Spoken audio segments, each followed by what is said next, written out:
Vamos aqui ver um cortezinho do Primo Rico tomando uma invertida que explica muito sobre o mercado de trabalho. Se liga. Dá uma olhada nisso daqui. Investir em educação, você acha que é algo que trouxe, por exemplo, mais resultado para a companhia? É algo que justifica o investimento nas empresas? Por que eu pergunto isso? Porque muitas vezes os donos ou os executivos, eles pensam que o investimento em educação vai ser um custo, ou muitas vezes eles vão preparar um funcionário para trabalhar na concorrência de alguma forma. Paga ele bem para não sair. Paga ele bem para não sair.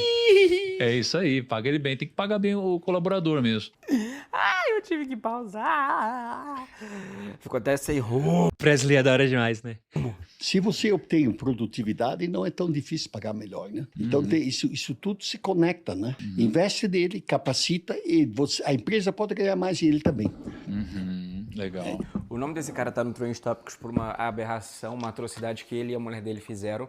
Não vou entrar em mérito disso, porque é abominável. Mas o que eu vou falar é outra coisa, né? Bem, o que ele... Além dele ficar extremamente sem graça com a invertida, ficou até meio desnorteado em relação a isso, mostra pra gente uma coisa que é um pensamento ali alinhado. E eu posso juntar essa grande gama de coaches, tipo aquele cara que falou Deus me livre de mulher CEO, que acham que a mão de obra é um custo e porque ascenderam um pouquinho na vida, acabam vendo as pessoas como serviçais. Então é aquele pensamento da escravidão, sabe? Em que você tá fazendo muito já dando um salário, tá dando uma casa, comida e espaço para aquela pessoa ficar, então você já tá mudando a vida dela, né? Então isso mostra pra gente de fato o que até mesmo essas pessoas desconhecem de uma estrutura focada em produtividade. Que o próprio dono da Gerdau, ele tá de frente ele com um bilionário, né, de fato, uma pessoa que construiu capital de fato, não viveu com base em crescer as suas finanças, os seus patrimônios em enganação, em fazer belos discursos e falar meias verdades ou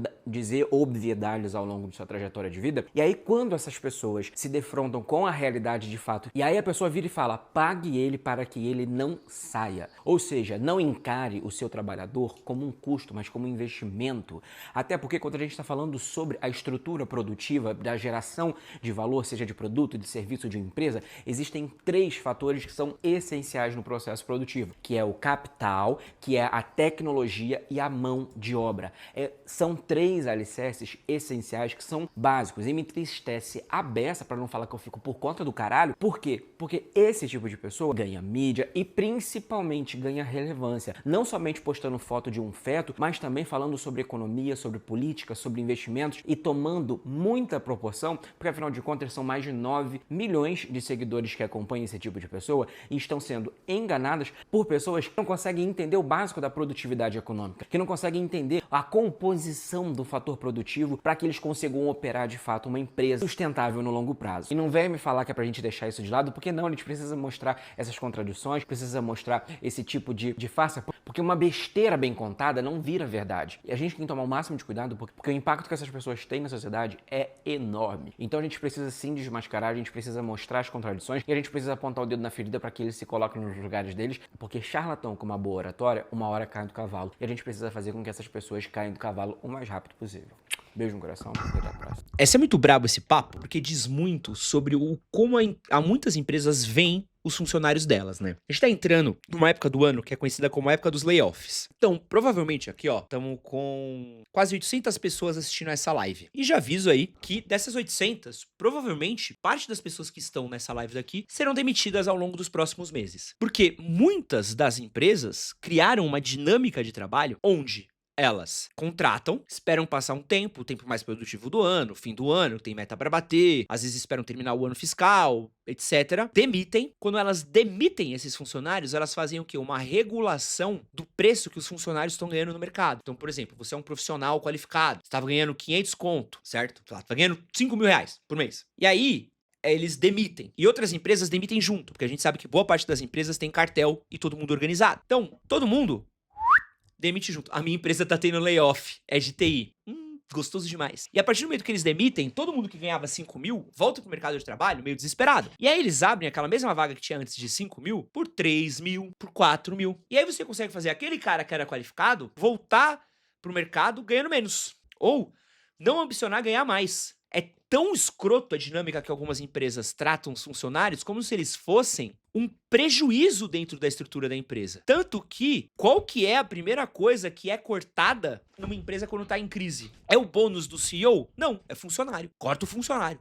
Corta time, corta equipe. Que é quase como se você fosse ganhar dinheiro no vácuo. E aí você sobrecarrega uma pessoa e torce pro lucro continuar o mesmo. Isso é comum em várias empresas. Acho que todo mundo aqui deve ter uma história onde demitiram 5 pessoas e as outras 5 que ficaram acabaram ficando com o trabalho dos outros. Então, é complicado você fazer esse tipo de coisa, porque isso é desvalorizante pro trabalhador, é estressante, isso faz com que a sua mão de obra nunca se qualifique, porque uma mão de obra qualificada é uma mão de obra lucrativa. Uma coisa que eu falo sempre aqui, se você é um empreendedor, se você é dono de empresa, uma parada que eu realmente acredito que a sua empresa precisa, antes de funcionário, ela precisa de método. Antes de funcionário, ela precisa de uma metodologia para avaliar o quanto que aquele funcionário rende, o quanto que aquele funcionário produz, se aquele funcionário traz lucro para aquela empresa, quais são as métricas que aquele funcionário traz. E um funcionário que recebe instrução, um funcionário que ele é valorizado, um funcionário que cresce, ele é lucrativo, ele traz benefícios para aquela empresa. Porém, é uma parada bizarra o quanto que a galera tenta, tipo assim, não, se eu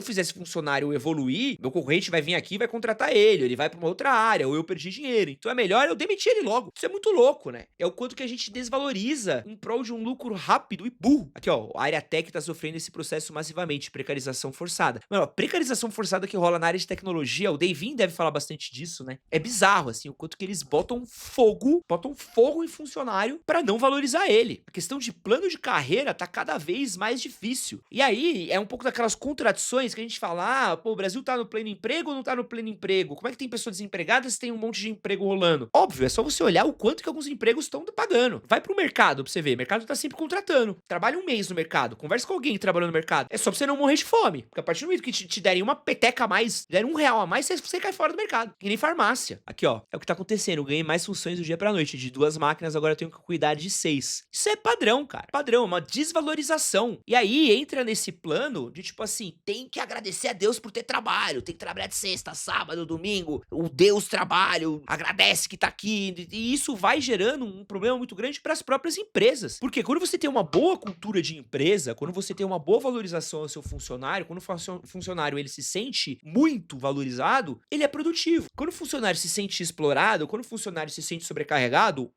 ele morre, é tipo The Sims. Você não cuida das necessidades dele, ele tem burnout, ele tem crise de ansiedade, ele tem problema de saúde mental. E você perde um funcionário qualificado que era lucrativo, e você precisa achar um outro no mercado. E às vezes o cara que entra, ele não era tão lucrativo quanto o antigo. Isso acontece no mercado de games dos Estados Unidos. A média de retenção de um funcionário em empresa de games nos Estados Unidos é baixíssima, o turnover é altíssimo, porque a galera simplesmente pira, o cara surta e vai embora. Então é difícil você ter alguém dentro da indústria de games que tá há mais de 20 anos produzindo videogame, porque a indústria não consegue dar condições de trabalho pra você ter aquele funcionário qualificado. Ou você vai ter um outro problema também, que é o cara que tá dentro do mercado de trabalho e vai falar assim, cara, por que eu vou ficar aqui produzindo pra uma empresa se eu posso empreender e tirar esse conhecimento de dentro do mercado e cuidar da minha vida? O que, pô, novamente, infelizmente, é bom pro cara que empreende, mas é ruim pro mercado de trabalho novamente, porque, de novo, você não cria uma cultura de empresa, uma gestão de carreira muito grande. E eu não sei, assim, eu não sou grandíssimo conhecedor disso, né? Na minha empresa, demitiram um analista sênior que ganhava 2 mil a mais que eu e me colocaram como júnior pra fazer o que o cara fazia. Padrão, né? Padrão. Isso é padrão. Isso é uma parada muito louca que eu vou falar aqui, mas eu posso estar errado, então vocês me corrijam, né? A gente tá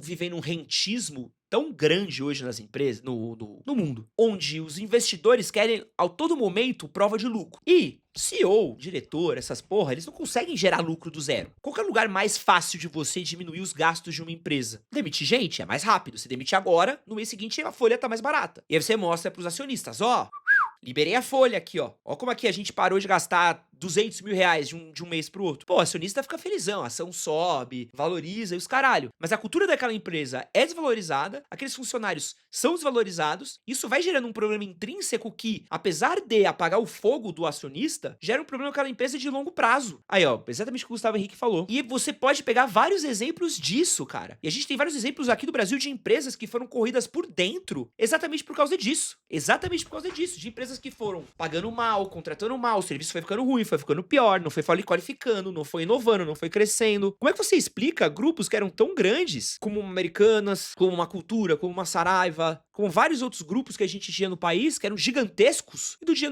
pra noite quebraram? É falta de gestão. A gestão é ruim, medidor de produtividade é ruim, tudo é muito ruim, cara. Tudo é muito ruim, é tudo medido errado, sabe? Então isso é muito louco. O quanto que a gente acaba perdendo um pouco, porque assim, eu falo por mim próprio, assim, cada pessoa que eu trabalho, que trabalha comigo, que sai, pô, é um desespero, cara. Eu falo, cara, fudeu, porque agora eu tenho que treinar uma outra pessoa, e outra pessoa demora pra ser treinada, e às vezes ela não tem o meu conhecimento, e às vezes eu vou precisar de duas pessoas pra trazer. Americanas foi fraude, e fraude é má gestão, né? Vamos falar, vamos ser bem claro nisso, né? Então, cara, mas pergunta depois como eram as condições de trabalho dentro dessas empresas, né? Que é doideira. Então, é importante a gente entender que a cultura de você valorizar bem o funcionário, no longo prazo, ela é muito lucrativa, cara. Ela é muito lucrativa, porque o funcionário bom, ele mantém a inovação dentro da empresa, ele mantém as ideias dentro da empresa, ele mantém a boa empresa rodando, ele tá motivado. Pô, não estou falando que sou eu, tá? Mas assim, eu tava num projeto até pouco tempo atrás, pô, eu tinha umas ideias boas, eu olhava e pensava assim, não vou deixar essa ideia aqui, mas nem fodendo. Eu vou pegar essa minha ideia boa e vou deixar aqui se eu posso levar pro meu canal pessoal. Pra puta que pariu esse lugar. Pra puta que pariu esse lugar. Vou gastar minha ideia boa onde eu vou ter lucro pra mim. Por que eu vou ficar gastando aqui com esse lugar aqui que não me valoriza, tá querendo me fuder? E não tô falando. Não tô dizendo que é uma experiência pessoal minha, não, tá? Mas isso é real, cara. Pô, se um editor meu me odeia, se um editor meu não gosta de trabalhar comigo, se um editor meu tá incomodado comigo, pô, você acha que ele vai dar o sangue dele pra fazer um trampo? Não vai. Não vai, entendeu? Então, tipo, o mínimo de uma boa convivência é esperado, um bom tratamento, o mínimo de cordialidade pro cara fazer um trampo okzinho, entendeu? E, pô, é uma coisa que eu gosto muito de fazer. Eu gosto de perguntar pra rapaziada que tá trabalhando comigo, pô, cara, tá precisando de algum curso, tá precisando de alguma coisa? Posso pagar? Posso te ajudar? Posso fazer alguma coisa? Mas não, quando você mira no lucro, no resultado pra ontem, nessa coisa de corte, porque CEO no fim do dia, muito CEO só sabe fazer isso, corte de funcionário, né? Corte de funcionário. Só sabe mexer em folha. Agora, pergunta de trazer inovação, pergunta de investir em tecnologia, pergunta de investir em funcionário, cultura da empresa, esse tipo de parada, não consegue. Esse que você acabou de assistir foi um corte que aconteceu nas lives que a gente faz nesse canal, todas as quartas-feiras às 10 da manhã e domingo às 9 horas da noite. Não esquece de curtir, compartilhar e se inscrever no canal.